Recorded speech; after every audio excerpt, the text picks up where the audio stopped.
here's a smartphone you didn't see coming. This is the Asus Zenfone 6, and it's one of the only phones where I actually got more and more excited the longer I spent with it. I just genuinely can't wait to show you what it can do. As well as a clear plastic case and the device itself. In the box you get a USB Type-C cable, you get an 18-watt fast charger, and you get a pair of above average looking earphones.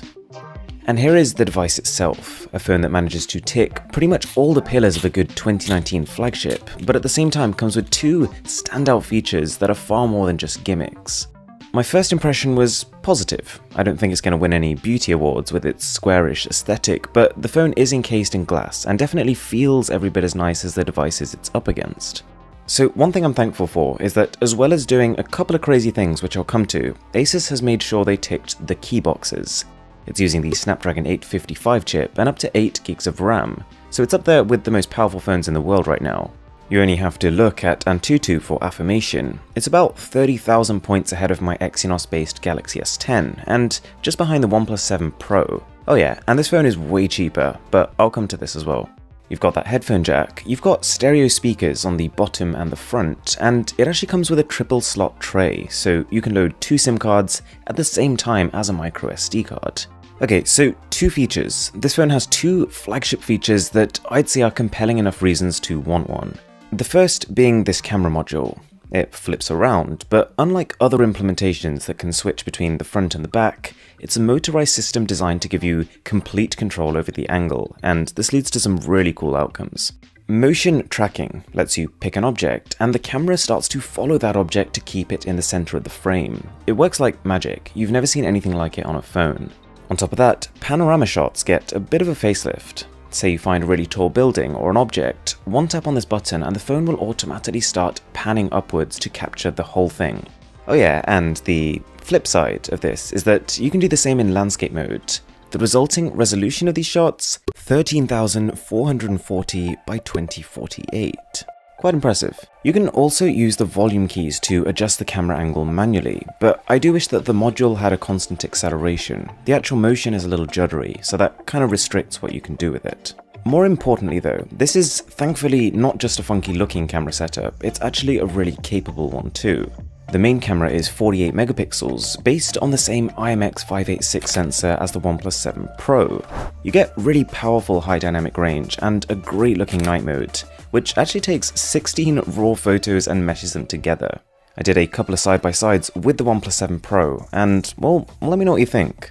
Anyways, that second camera is a 125 degree ultra-wide, and to be clear, 125 really is ultra-wide. It's even wider than the S10's 123, but things get even better.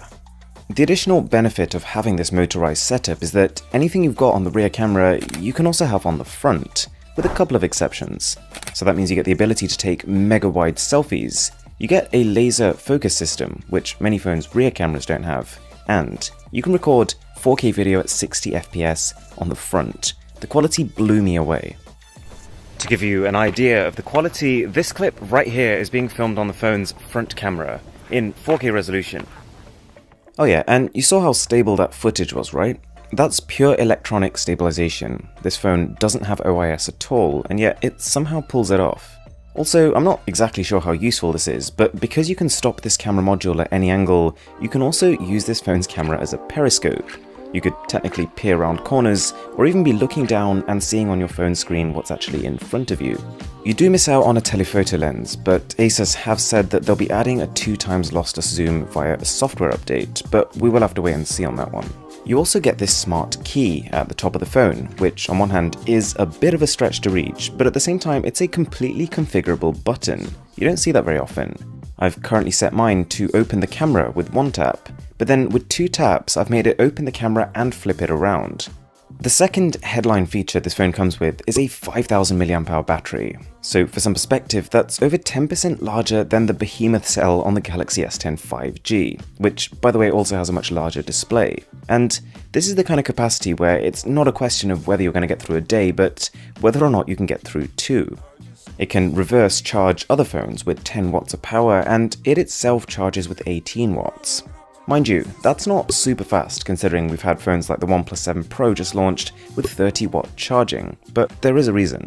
Faster charging batteries need a thicker separator in between their anode and cathode, so essentially they end up taking more space. So this slower charging speed is the only way Asus has managed to fit this monster cell into a body that's not too monstrous.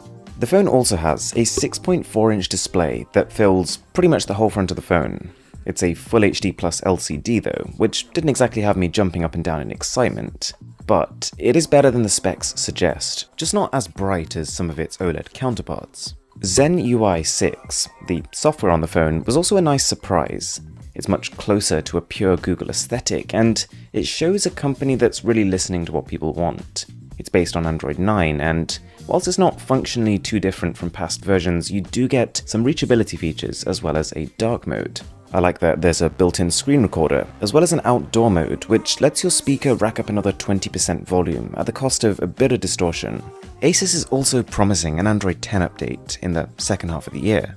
Okay, so a couple of other things worth mentioning about the Zenfone 6. To keep the costs down, there is no IP rating and no support for wireless charging. Neither are deal breakers for me, but still worth bearing in mind. The other thing is pricing, and right now I only have the price in euros, but it's going to start at $499. That's quite a bit cheaper than even the base standard OnePlus 7, the non-Pro model, so this is exciting. If you enjoyed this video, a sub would be massively appreciated, and as always, my name is Aaron, this is Mr. Who's the Boss, and I'll catch you in the next one.